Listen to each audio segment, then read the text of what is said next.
locations on the New York Central where the automatic block signals must give way to a more flexible system of control.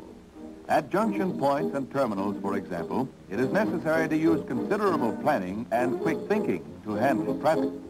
In such locations, we find signal towers, where various types of control boards are operated by tower men. There must be a careful coordination of switches and signals to provide the utmost in safety and efficiency. They are operated by electric power and controlled from a central point. The key man in a tower is the director, who plans all operations. The lever men assist him by actually operating the control. By teletype, loudspeaker, and telephone, he receives information about approaching trains and where they will be placed. A diagram board with tiny lights shows the position of all trains within his jurisdiction. Although the men in a tower may often see much of the area they control, their work is governed by orders from the director.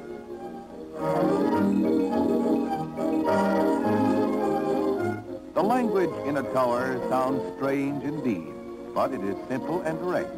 You might hear a director call 4 to 16. It would mean that a train coming in on track 4 was to be routed to track 16. His levermen would then start moving the necessary controls to line up switches and signals for such a route.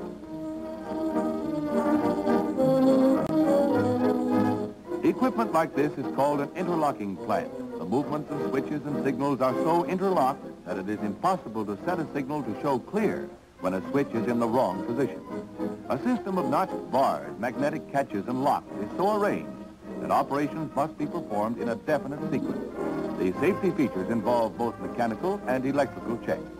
This intricate yet rugged mechanism is built to stay on the job 24 hours a day.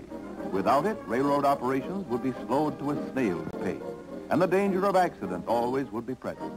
Millions of dollars are invested in signal equipment in order that the railroad may do a better job. Even a momentary shutdown of an important tower would result in a serious tie-up of traffic.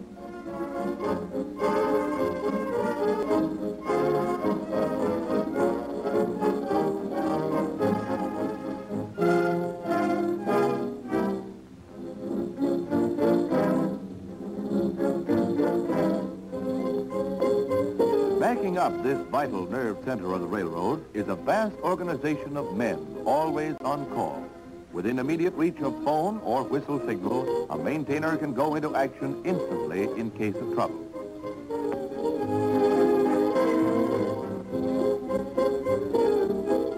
Armed with modern tools and a full stock of spare parts, the men are ready for any emergency. Safeguarding trains must be the first consideration. Freight and passengers cannot move unless the signals operate properly. In all installation and maintenance work, there must be a heavy margin of safety. Accordingly, each operation must be double-checked and standard practices rigidly followed.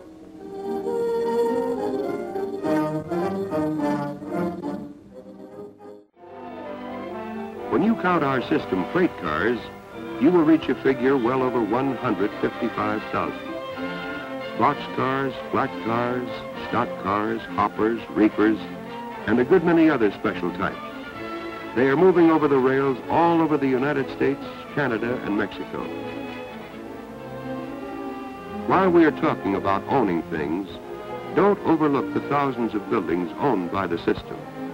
Some are tiny and some are huge. There are stations and shops, towers and office buildings all over the part of the country served by our railroad.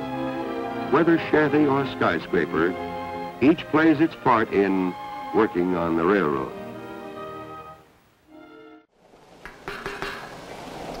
The right-of-way of the New York Central, 10,000 miles of it, our bridges, our freight terminals, our passenger terminals, our research installations, not only built by us, not only maintained by us, but in addition, we pay property taxes of $40 million annually.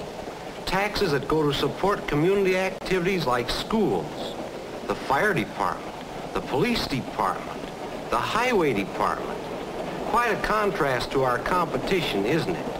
And yet the railroads are the lowest true cost producers of mass transportation. The ships in the St. Lawrence Seaway, the trucks on the highway, are not truly producing transportation as inexpensively as the train, when you realize how many of their costs are paid for by the taxpayer. Which brings us back to our question. How would you like to run a business if the government built one alongside you and made it tax-free and then turned it over to a competitor and helped him operate and maintain it? That is the problem of the railroads.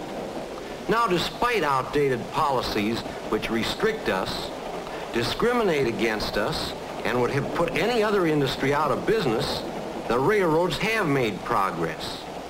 And you've just seen how much we are doing to make even more progress. But in a competitive free enterprise society, we cannot indefinitely run a business in competition with government-financed, government-supported business. What we have is a lopsided transportation policy on federal and state levels, a policy which is slowly squeezing the life out of our railroads. What do we ask? Well, that's simple. We ask for an up-to-date, fair transportation policy. The Century's travels through Toledo and Cleveland mostly were in the dark hours of the night. Train 25 out of New York was the westbound, while number 26 out of Chicago was the eastbound Century. They passed somewhere near Buffalo and sometimes arrived at the Buffalo station at the same time, as this 1930 calendar depicts. Said to be the most famous of all calendar art was one of the series put out by the New York Central in 1924, entitled As the Centuries Pass in the Night.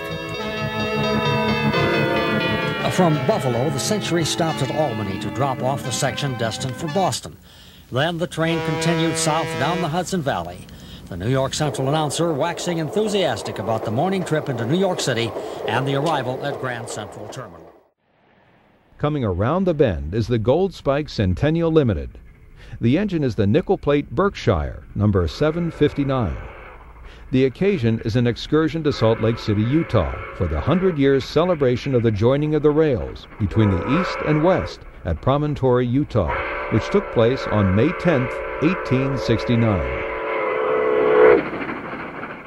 This excursion runs in daytime only to offer the most exposure to the viewing public. This first day of the journey is from New York City to Buffalo for its first overnight stop. The 14-car train has equipment provided by various railroads and refurbished with classically related paint and decor. Among the consist is the observation car provided by Penn Central. The dome car is from the Baltimore and Ohio, and the open-side scenic view car from the Canadian Pacific. The other cars were all from participating railroads.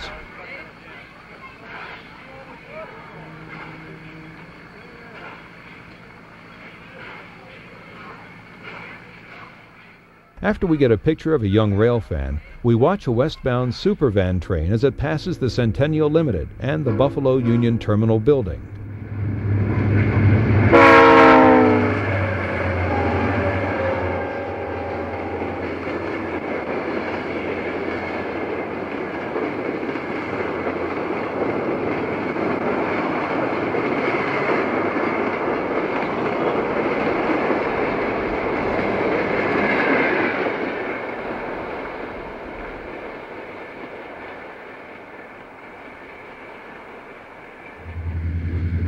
Now on the west side of the terminal building, an eastbound supervan passes our choice location for the Limited's departure.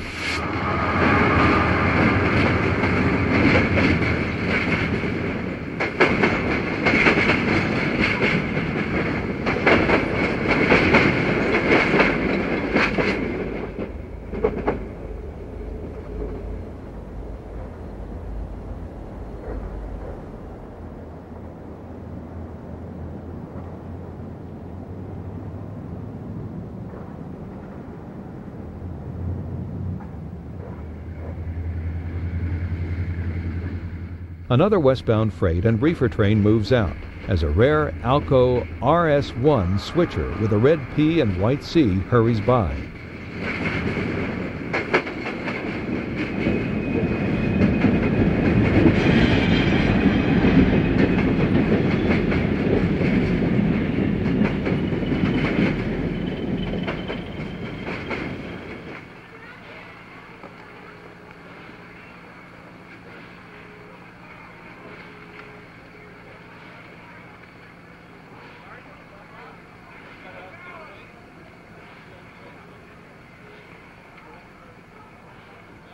A reasonable crowd of train watchers are strung out along the tracks as the Golden Spike Limited threads its way out of the terminal.